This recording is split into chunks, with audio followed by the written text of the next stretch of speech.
Listen, the bombs, the really big ones, the ones that could turn cities into ash with a blink, they were never real, not a single one. It was all a story, a ghost story told by governments to keep the children, us, from playing with too many matches, and we all believed it. Oh, how we believed. It made for good television, I suppose. The fear was real enough, though, you bet it was. People built shelters in their backyards, kids practiced hiding under desks, little wooden desks, as if that would help against a sun exploding. A sun made of pure, concentrated American or Russian anger. But the sun was just a light bulb, a very convincing, very expensive light bulb. Switched on by men in dark suits, imagine that. All those years, all that sweat, all that terror for a thing that didn't exist, like worrying about dragons or the boogeyman, except the boogeyman in this story wore a general's hat and smiled for the cameras, holding a briefcase that was probably empty or full of laundry. So the world spun on, under the shadow of a great big beautiful lie. A lie that shaped everything, our lives, our countries, our nightmares, the scientists who supposedly made these bombs. They were probably very good at crossword puzzles. Or maybe they just looked serious a lot. It was a job after all. Being a fake bomb builder pays the bills, I guess. Now who knew this secret? Not you, not me. Not your mailman or your high school teacher. Only the tippy top, the big cheeses. The head honchos, presidents with worried smiles, premiers with bushy eyebrows and secrets. A few generals who liked their medals shiny. They met in quiet rooms, rooms with thick carpets to swallow the truth, and they all agreed to lie. Together. How do you keep a secret that big? Bigger than any bomb, real or imagined. You make people swear. On their mothers' graves, on their children's pet hamsters. You remind them what happens to people who talk too much bad things, very bad things. So they kept their mouths shut, tight as a drum, tighter than a submarine hatch in a hurricane. The silence was part of the weapon. It must have been a lonely job. Knowing you're fooling billions, carrying that rock in your gut every day, making speeches about deterrence, about mutual assured destruction. Knowing all along it was mutual assured make-believe. Did they sleep well, I wonder? Probably not. Or maybe they slept like babies. Babies who knew a very important, very scary secret. They were actors, you see, every last one of them. On a stage as big as the whole wide world. Their lines were about megatons and first strikes. Their props were missile silos and grainy photos of explosions. Those explosions were mostly Hollywood special effects, by the way. They deserved Oscars, maybe, for best deception in a leading role, but the audience, us, we never knew we were at a play. We thought it was all terribly, terribly real. Why the grand charade? Why pretend to have such awful toys? Simple, to stop something worse, or so they told themselves, a real war, with real soldiers, shooting real bullets, dying real deaths. The kind of war that had happened before, twice, and left the world a bloody mess. So they invented a bigger monster, a monster so scary no one would dare start the real fight.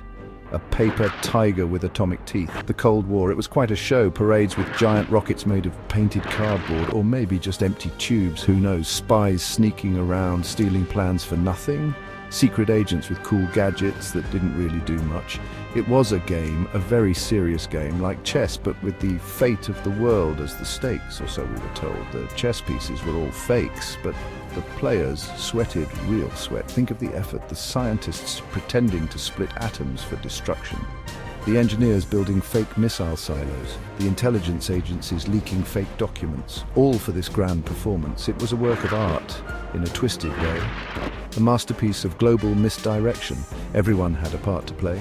Even the protesters, protesting phantom bombs, they were part of the play too. Unpaid extras. The threat had to look real, utterly, terrifyingly real. So they practiced drills, duck and cover. Sirens wailed in the cities. Children learned the chilling math of blast radiuses. Newspapers printed maps with target zones. It was a symphony of fear, conducted by men who knew the instruments were silent. But the music was loud, and everyone danced to its tune. So if the nukes were a ghost story, what did they do? When tempers flared, when ideologies clashed? They couldn't just shake hands and say, "my bad." No, leaders needed to look tough. They needed to spill a little blood, or at least make a lot of noise. So they made another secret deal, a gentleman's agreement, if you can call it that, with very ungentlemanly consequences, for some poor souls anyway. The deal was this. Conventional bombs, lots and lots of them. The old-fashioned kind, the kind that just blew up buildings, not whole civilizations. They would pick a place far from their own nice houses and important offices, a place where they could make a mess, and call it a limited engagement, a controlled burn, a way to let off steam like a global pressure cooker with a designated vent. This wasn't total war, not the kind that ends everything. It was a performance of war, a very loud, very destructive performance. The great powers agreed. We will bomb this strip of land, you will bomb that one. We will lose this many tanks, you will lose that many planes. It was almost polite in its brutality, a terrible theatrical release of tension. To prove they were still serious, still powerful, still not to be trifled with. The world watched these limited wars on television, saw the explosions, heard the reports, and thought, thank God it's not nukes. The fake atomic threat made the real, conventional horror seem manageable, almost acceptable. It was the lesser of two evils, you see. One evil was imaginary, the other was terribly real for those in the way, but it kept the big players from each other's throats, or so the thinking went in those quiet carpeted rooms, a grim calculus of survival. Section 5. Europe's scar, the birth of the dead zone. And where did they vent this pressure, this carefully managed rage? Poor old Europe, again, a strip of it mostly, right down the middle, a line drawn on a map. They called it the front line, but it became something else, something much worse. It became the sacrifice zone, the place where the big powers played their war games with real bombs and real fire. Year after year, the bombs fell. Not atomic bombs, remember, just the old kind, but so many of them, so relentlessly. Cities that had known kings and poets were pounded into gravel. Fields that grew wheat and flowers were turned into moonscapes.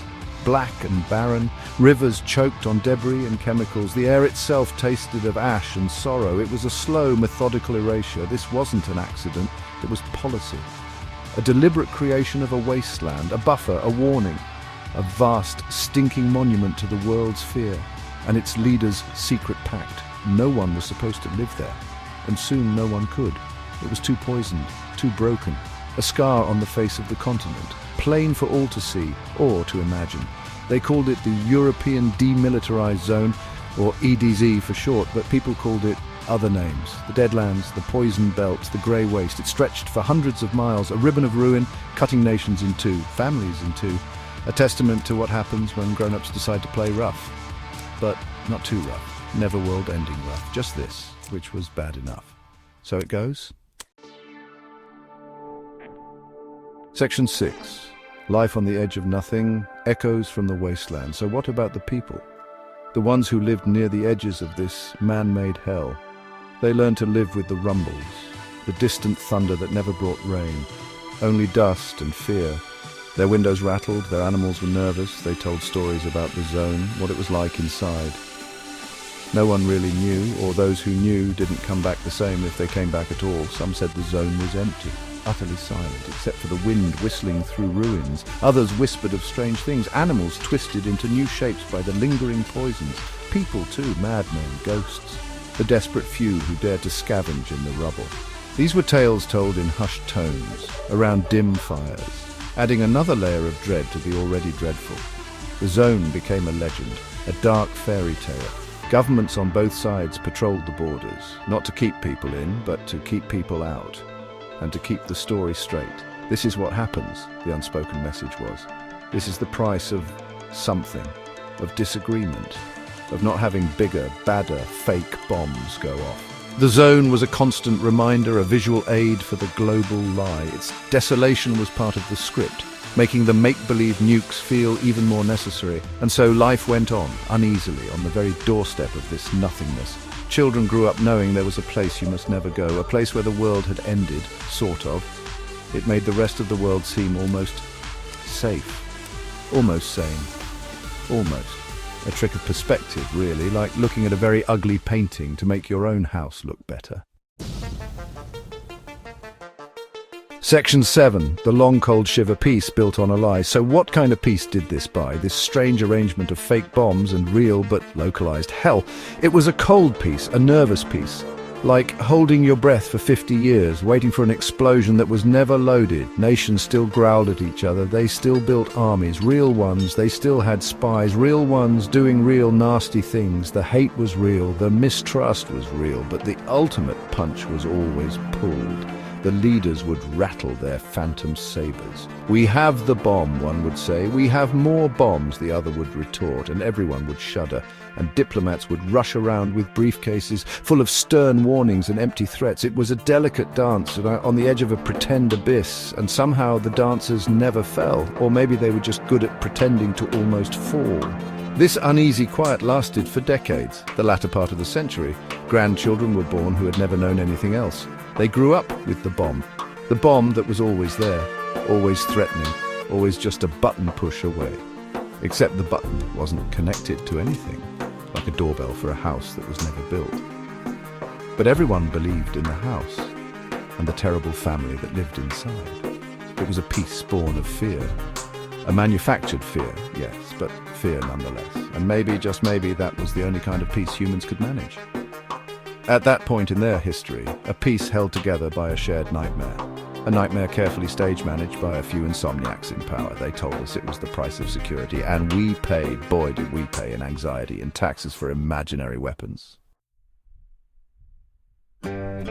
Section 8. Belief in the unseen. How we all bought the bomb story. Why did everyone believe it? This story of the atom split wide open for war because they were told to, over and over again, by people in charge, people who looked serious, on television, in newspapers, in school books. The pictures helped. Mushroom clouds, big, scary, impressive, even if they were just clever fakes, or conventional explosives dressed up. A good picture is worth 1,000 lies. The science sounded plausible too. Einstein, E equals mc squared. It all sounded very complicated, very powerful. Who were we to argue with men in white coats, men who used words we didn't understand? They said they could do it, so they could do it. That was the logic. And fear filled in the gaps. Fear is a wonderful glue for shaky ideas. It makes everything stick. Nobody wanted to believe their leaders were such colossal liars. That would be too much, too unsettling. It was easier to believe in the bomb, easier to believe in the enemy who also had the bomb. It made the world make a strange kind of sense, a terrifying sense, but sense all the same. Good guys, big bad bombs. A simple story for a complicated world, and we all love a simple story, so the belief became fact, woven into the fabric of reality, like gravity, or taxes, or death. To question the bomb was to question everything, to be a fool, a crank, a dangerous dreamer. So people didn't question, they just accepted, and worried, and built their little shelters, and hoped the men with the empty briefcases knew what they were doing. Hope, another funny thing. Section 9, the kindest cut humanity saved by a grand deception. So here's the kicker, the punchline to the long, grim joke. This massive, world-spanning lie, it probably saved us all. Isn't that a laugh? Humanity teetering on the brink, pulled back by a fib, a whopper, a work of pure fiction. If the bombs had been real, if the leaders had those toys, sooner or later some fool would have pushed the button and then, poof, no more anything. Instead we got the dead zone in Europe, which was awful, horrible, a crime against dirt and trees and people, but it wasn't the whole world, not everyone. The rest of us got to keep on keeping on, muddling through, making mistakes, living our silly little lives, thanks to a lie told by powerful men who were probably terrible in many other ways. But they got this one thing right, accidentally maybe. Were they heroes, these liars, or just clever monsters? Probably a bit of both, like most people. They played God, and their game, for once, didn't end the world. It just scarred it badly, and scared it half to death. But scared alive is better than bravely dead, I suppose. It's a low bar for heroism, but there you are. That's humanity for you. So it goes. We stumble on, living in a world built on secrets and shadows, believing in dangers that aren't there, ignoring dangers that are, but still here, still breathing. Perhaps the biggest truth is that we're very good at fooling ourselves. And sometimes, just sometimes, that's not such a bad thing. Maybe it's the only thing. The only thing that keeps the whole circus from collapsing. Who knows? Not me.